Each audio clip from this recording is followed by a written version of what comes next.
Welcome to carb academy. और आज के इस वीडियो में क्लास 6वीं का गणित प्रश्नावली 3.5 को हम लोग सॉल्व करेंगे। ये 3.5 में बहुत ही अच्छे अच्छे प्रश्न है जो कि आपके एग्जाम में भी आ सकता है। ठीक है, पहला प्रश्न है, यहाँ 60 के लिए दो भिन्न भिन्न गुणनखंड वृक्ष दिए हैं, इनमें अज्ञात संख्याएं लिखिए। देखिए, आपको 60 के लिए एक ये वृक्ष दिया गया है और एक ये वृक्ष दिया गया है। वृक्ष का मतलब क्या होता है? पेड़। ठीक है, आपको इस वृक्ष के हिसाब से आपको क्या करना है भाई? देखो, पहले आपको करके बताया गया है कि जब हमने 60 से इसमें भाग दिया तो 6 आया, तो ये 6 और 10 में बदल गया। अब इस 10 को 5 से भाग दिया जाएगा तो क्या होगा, और यहाँ पर इस 6 में 2 से भाग देने पर क्या होगा, ये आपको लिखना है। बहुत ही आसान है। तो 10 में 5 से भाग दोगे क्या आएगा? 5 दूनी 10 हो गया। अब यहाँ 6 में 2 से भाग दोगे क्या आएगा? 3। पाला बन गया हमारा।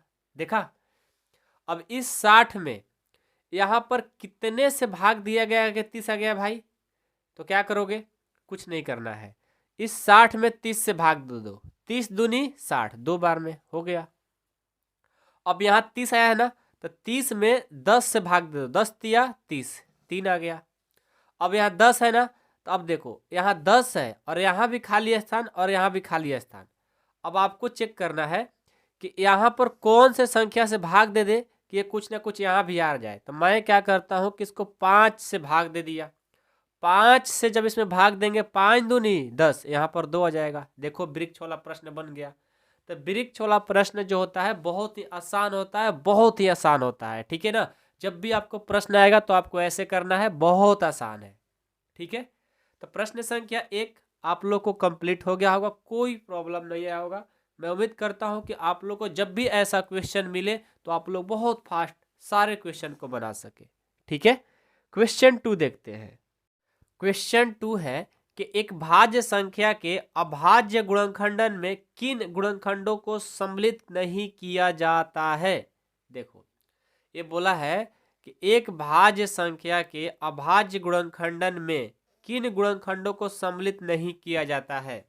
देखो, कोई भी भाज्य संख्या के जब अभाज्य गुणनखंड करते हैं तो सिर्फ और सिर्फ हमारा एक जो नंबर है, एक 1, उसको कभी भी सम्मिलित नहीं किया जाता है। बस इतना हम समझ लेते हैं कि उसमें हमारा एक छिपा हुआ है। ठीक है, तो प्रश्न संख्या 2 का जो आंसर होगा ये होगा कि एक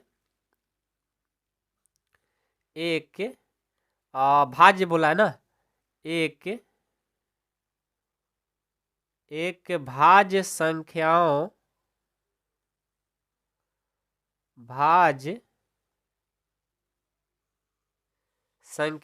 के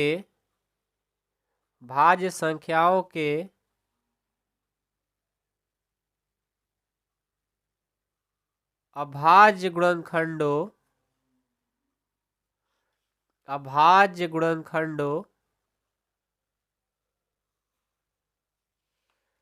में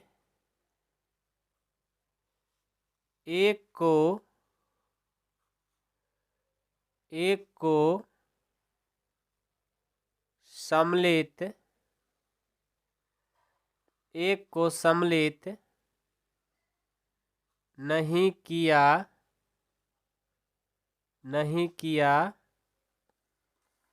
जा सकता है। ये देखो हमारा आंसर होगा।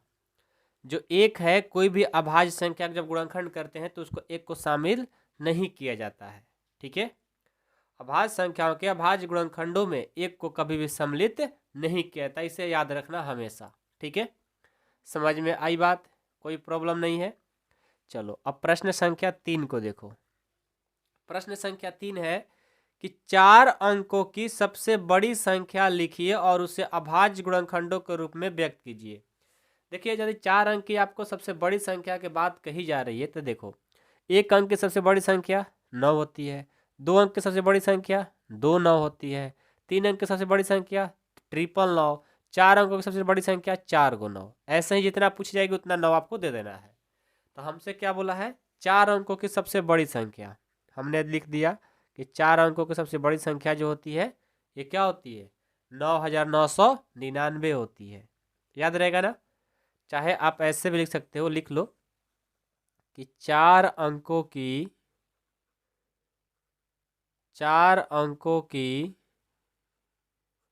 सबसे बड़ी संख्या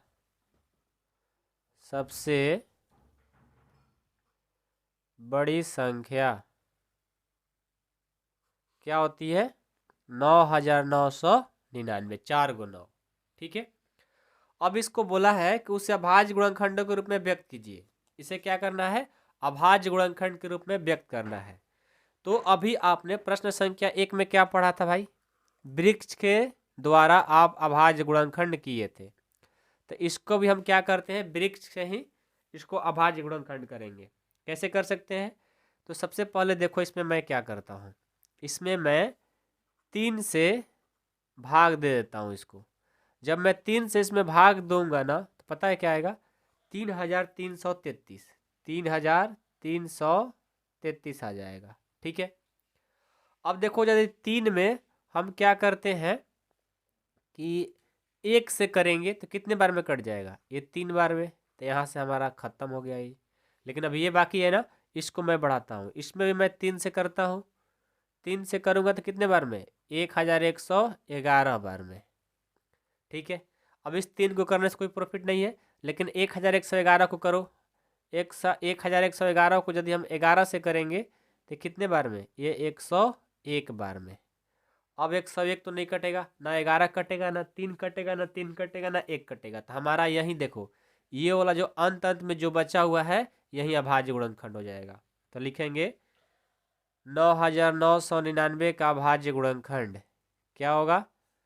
1 को तो लिखा नहीं जाता है, तो 3 और ये 3 और ये 11 और ये 101। देखो कितना आसान है। ठीक है, बहुत आसान है। बस आपको अच्छे से कटाना सीख जाना है। ठीक है, जिनको भाग अच्छे से आ रहा होगा सारे क्वेश्चन कर लेंगे। ठीक है, प्रश्न संख्या 3 कंप्लीट। अब 4 देखो।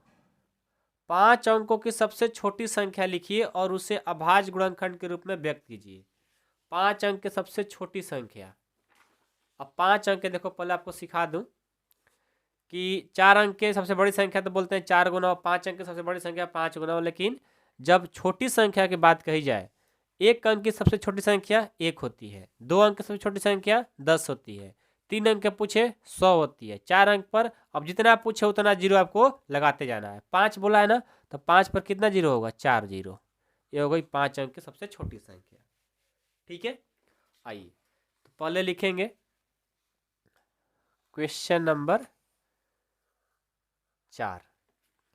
क्वेश्चन नंबर 4 है ना। हाँ, 5 अंक की सबसे छोटी संख्या लिखेंगे। 5 अंकों की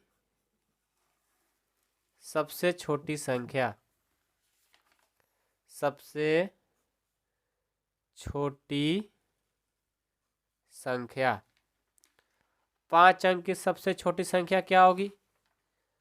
बोलो, 5 अंकों की सबसे छोटी संख्या क्या होगी? 1 पर कितना जीरो? 4 जीरो। ठीक है, समझ में आया? 5 अंक की सबसे छोटी संख्या 1 पर 4 जीरो। समझ में आया सबको? किसी कोई डाउट नहीं है? चलिए, अब इसको क्या करना है? अभाज्य गुणनखंड के रूप में कन्वर्ट करना है। तो मैं क्या करूंगा, इसको विरीक्षण विधि द्वारा ही अभाज्य गुणनखंड निकाल सकता हूँ। इसमें मैं क्या करता हूँ ना, 2 से कर देता हूँ। 2 से करेंगे तो क्या होगा?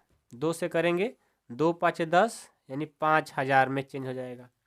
अब 2 को तो मैं कर नहीं सकता, क्योंकि यदि मैं 1 से करूँगा तो ये 2 बार में हमारा ख़त्म हो जाएगा इसका यहीं पर। इसको मैं क्या करता हूँ, इसको और आगे बढ़ाता हूँ और 2 से करता हूँ। 2 से करेंगे तो क्या हो जाएगा? ये 2,500 हो जाएगा। 2 दूनी के 4, 2 × 5 = 10, यानी 2,500। इसको और आगे बढ़ाऊँगा, इस 2 को छोड़ देंगे, कोई करने से कोई प्रॉफिट नहीं है। अगेन इसको मैं 2 से किया तो हो जाएगा 2 एक बार में, 2 दूनी के 4, 2 × 5 = 10, 1,250। अगेन इसको मैं 2 से बढ़ाया तो क्या हो जाएगा? ये हो जाएगा 6, 2 दूनी के 4, 2 दूनी के 4 और 2 × 5 = 10। अगेन इसको 5 से कर दूंगा, कट जाएगा। तो क्या होगा, 5×25, एक बार में 5, 5 दूनी 10, 50×25। अब ये नहीं कट सकता, इसको और आगे मैं 5 से कर सकता हूँ, तो ये हो जाएगा 25 बार में, और लास्ट में इसको 5 से करूँगा तो ये क्या आ जाएगा, 5। देखो 2 से कटाते गए, फिर 5 से कटाते गए, अंत तक सारे को कटा दिया मैंने। तो अब मैं क्या लिखूँगा लास्ट में, 1 पर 4 जीरो का अभाज्य गुणनखंड। देखो ये 2 2 2 2 5 5 5, 2 2 2 2, 5 कितना है, 4, 1 2 3 4, ये हमारा अभाज्य गुणनखंड हो गया। देखा आपने कि वृक्षण विधि से कैसे हम लोग अभाज्य गुणनखंड निकाल सकते हैं। ठीक है, सही से देखो, आप कभी भूल नहीं पाओगे। ठीक है, आगे बढ़ते हैं। प्रश्न संख्या 4 कंप्लीट, किसी को कोई प्रॉब्लम नहीं है 4 तक। चलो अब मैं 5 देखूंगा। 1729 के सभी अभाज्य गुणनखंड ज्ञात कीजिए और उन्हें आरोही क्रम में व्यवस्थित कीजिए। अब दो क्रमागत अभाज्य गुणनखंडों में यदि कोई संबंध है तो लिखिए। आइए इस क्वेश्चन को मैं बनाता हूं। 5 नंबर बहुत ही आसान है। सबसे पहले तो मैं क्वेश्चन नंबर 5 लिखूंगा और 1729 है। ठीक है, 1729 है। अब 1729 को क्या करना है आपको, 1729 को पहले आपको अभाज्य गुणनखंड ज्ञात करना है। अभाज्य गुणनखंड कैसे ज्ञात कर सकते हैं, दो तरीका, एक वृक्षण विधि और एक आप जैसे पढ़े हो। तो मैं क्या करता हूँ, इसको भी वृक्षण विधि से ही करता हूँ। ठीक है, वृक्षण विधि से ही कर देता हूँ। सबसे पहले 2 से कटाएंगे, नहीं कटेगा। 3 से नहीं कटेगा, 4 से भी नहीं कटेगा, 7 से कटेगा। 7 से इसको कटा दो, भाग दे दो। क्या करेंगे, यदि आपको नहीं समझ में आ रहा है बातें तो यहाँ पर आओ, 7 से भाग देना है ना, ऐसे भाग दे करके वहाँ पर डायरेक्ट आंसर लिख दिया करो। 7 दूनी 14 और यहाँ से 3 ये 2, 7 चौका 28 और यहाँ से 4, 7 7 49, 247। 247 बार में कट गया। अब ये 7 तो नहीं कटेगा, लेकिन ये हमारा कट जाएगा। इसको ऐसे रख लो। अब इसको मैं क्या करता हूँ, 13 से कर देता हूँ, कट जाएगा। 13 से जब मैंने किया तो 13 दूनी 26 एंड 13 एक बार में 13 और 9, 13 9 19 से ना, 13 17 से, तो ये 19 बार में कट गया। तो ये 13 आ गया और ये 19 आ गया। अब ये कोई कटने वाला है नहीं, यानी हमारा 1729 का जो अभाज्य गुणनखंड आया, क्या आया, 7 आया, 13 आया और 19 आया। आरोही में बोला था नहीं, बढ़ते क्रम में, तो बढ़ते क्रम में ऑलरेडी है ही। साथ में और क्या बोला है कि अब दो क्रमागत अभाज्य गुणनखंडों में यदि कोई संबंध है तो लिखिए। इसमें क्या संबंध आपको दिख रहा है, संबंध ये दिख रहा है कि यदि मैं इसे 13 में से 7 घटाऊंगा 6 आएगा, 19 में से 13 घटाएंगे 6 आएगा, मतलब इन दोनों के बीच का अंतर क्या आ रहा है, 6 आ रहा है। तो मैं लिख सकता हूँ कि इनके बीच में जो संबंध है क्या है, दो क्रमागत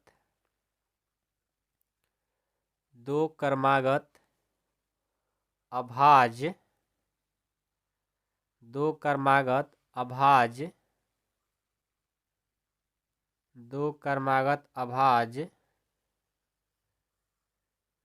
गुणनखंडों का अंतर, दो क्रमागत अभाज्य गुणनखंडों का अंतर क्या है, 6 है।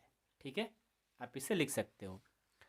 6 नंबर प्रश्न क्या बोला है, 6 नंबर देखो, 3 क्रमागत संख्याओं का गुणनफल सदैव 6 से विभाज्य होता है। इस कथन को कुछ उदाहरण की सहायता से स्पष्ट कीजिए। 3 क्रमागत संख्याओं का गुणनफल, 3 क्रमागत, मैं इसे एग्जाम्पल लेकर बता रहा हूँ। एग्जाम्पल नंबर 1, 3 क्रमागत कोई संख्या लेना है, तो क्रमागत मतलब लगातार, 2 ले लिया, 3 ले लिया और 4 ले लिया। अब इसको गुना करने पर जो संख्या आएगी क्या 6 से विभाजित हो जाएगी, करके देखो। 4 3 12, 12 दूनी 24, बिल्कुल हो जा रही है, क्योंकि 24 में 6 से भाग देंगे कट जाएगा। एग्जाम्पल शूट कर गया। ऐसे अब कोई भी एग्जाम्पल ले लो। इस बार मैं 4 5 और 6 ले लिया। अब इस बार होगा कि नहीं होगा पता चल जाएगा। 5 6 30, 30 चौका 120, 120 में भी 6 से भाग दो कट जाएगा, यानी सही बात है, जिसको हमने एग्जाम्पल से बता दिया। ठीक है, समझ में आई बात। चलो 7 नंबर क्या है, 7 नंबर के दो क्रमागत विषय संख्याओं का योग 4 से विभाज्य होता है, तो कुछ उदाहरण लेकर इस कथन का सत्यापन कीजिए। अच्छा चलिए भाई, जो बोला है उसको मैं देखता हूँ क्या बोला है। दो क्रमागत विषम संख्या, विषय नहीं बोला है यार, विषम है, विषम होगा, ठीक है। विषम संख्या लेना है दो लगातार। तो एग्जाम्पल से इसको बताना है, तो मैं एग्जाम्पल नंबर 1 लेता हूँ कि 3 और 5। 3 और 5 क्या है, विषम संख्या। दोनों को जोड़ेंगे 8 हो जाएगा। 4 से विभाज्य होगा, बिल्कुल होगा। लिखेंगे जो 4 से विभाज्य है, जो 4 से विभाज्य है, ठीक है। ऐसे ही दूसरा लेता हूँ, दूसरा ले सकता हूँ 5 + 7। 5 और 7 क्या हो जाएगा, 12। दोनों विषम है, 12 भी लेंगे तो भी क्या होगा, जो 4 से विभाज्य है, जो 4 से विभाज्य है, ठीक है।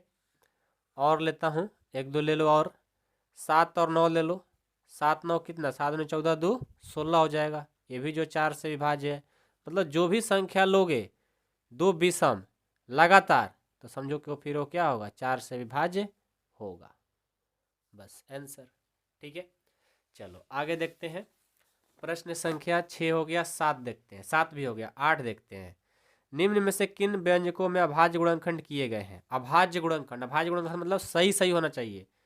देखो तो 24 को अभाज्य गुणनखंड क्या हो सकता है, 2 12 नहीं हो सकता। 24 का जो इसमें अभाज्य गुणनखंड किया है बिल्कुल गलत किया है, चेक कर दें। देखो 24 का जो अभाज्य गुणनखंड होगा 2 से 12, 2 से 6, 2 से 3 और 3 से 1, ऐसा होना चाहिए जो कि इसमें है 2 3 4 है, बिल्कुल ये हमारा सही है। ये बिल्कुल ए नंबर नहीं होगा। बी नंबर 56 का चेक करेंगे, 2 से 28, 2 से 14, 2 से 7, 7 से कट गया। देखो तो 1 दिया है, 7 दिया है, ये 2 2 3 गो 2 है और एक 7 है, और एक तो सब में रहता है, यानी बी नंबर को सही बनाया है। सी नंबर 70 को चेक करेंगे, 70 को सही बनाया है, 2 से 35, 5 से 7, हाँ 2 5 7 सही बनाया है। बी और सी सही बनाया है। अब हम इसको चेक करेंगे 54 को। 54 को यदि मैं 2 से करता हूँ तो 27, फिर 3 से करूँगा 9, फिर 3 से, फिर 3 से, 3 गो 3 है इसमें, नहीं है, गलत बनाया है। तो बी और सी को जो इस प्रश्न में दिया है वो क्या है, सही है। बी तथा सी, बी तथा सी सही है, सही है, चाहे अभाज्य गुणनखंड सही बनाया है, ऐसे लिख सकते हो, ठीक है। 9 नंबर देखो, संख्या 18 2 और 3 दोनों से विभाज्य है, बिल्कुल। यदि 2 और 3 को गुना करने पर 6 से विभाज्य है, मान लो 18 जो संख्या है 2 और 3 से विभाज्य है, जब 2 3 को गुना कर दिए जो 6 आया, 6 से भी विभाज्य है। इसी प्रकार एक संख्या मान लो 4 और 6 है, और 4 और 6 है तो दोनों से विभाज्य है, ठीक है। तो क्या हम कह सकते हैं कि 4 गुना 6 जो होगा 24 आएगा, उससे विभाज्य होगा, बिल्कुल नहीं होगा, बिल्कुल नहीं होगा। इसको लिखेंगे, नहीं नहीं मेरे को लगता है कि यहाँ पर कुछ मिस्टेक किया है। यदि नहीं तो अपने उत्तर का पुष्टि के लिए उदाहरण दीजिए। देखो इस क्वेश्चन का मतलब क्या है पहले समझना होगा, आपको ऐसे समझ में नहीं आएगी, क्योंकि जब तक इसको समझोगे नहीं तब तक आपको पता चलेगा ही नहीं, ठीक है। तो पहले इसको समझो। ये बोला है कि 18 कोई संख्या है जो 2 और 3 दोनों से विभाज्य है, ठीक है। 2 और 3 को गुना करने पर 6 है, उससे विभाज्य है। तो इसी प्रकार आपको एक संख्या 4 और 6 है जो दोनों से विभाज्य है, तो कौन संख्या है, 4 और 6 से विभाज्य होने वाली पहले संख्या पता करेंगे भाई कौन ऐसी संख्या है। तो 4 और 6 से विभाजित होने वाली संख्या के पता करने के लिए आपको इसका एलसीएम निकालना होगा। क्या निकालना होगा, एलसीएम किसका, 4 और 6 का। तो मैं क्या करता हूँ, 4 और 6 का पहले एलसीएम ही निकाल लेता हूँ। 2 से 3, 3 दूनी 6, 6 दूनी 12, वो संख्या कौन है भाई, 12। 12 जो संख्या है वो 4 और 6 से विभाज्य है। ये आपको दिया नहीं, आपको पता करना है। कैसे पता चलता है, इनका एलसीएम निकाल देने से, ठीक है। तो 12 जो संख्या 4 और 6 से विभाज्य है, तो अब बताओ इनको गुना करेंगे 4 और 6 को तो 24 आएगा। तो 24 से 12 विभाज्य होगा, विभाज्य नहीं हो सकता। तो मैं लिखूंगा पहले नहीं, क्योंकि नहीं, क्योंकि संख्या 12 6 और 4 दोनों से 6 और 4 दोनों से विभाज्य है, परंतु संख्या 12 संख्या 24 से विभाज्य नहीं है। ठीक है, ये इसका आंसर हो जाएगा। 10 नंबर देखो, 10 नंबर में बोला है कि मैं 4 भिन्न भिन्न अभाज्य गुणनखंडों वाली सबसे छोटी संख्या हूँ, क्या आप मुझे ज्ञात कर सकते हैं? देखो 4 अंकों की नहीं, 4 सबसे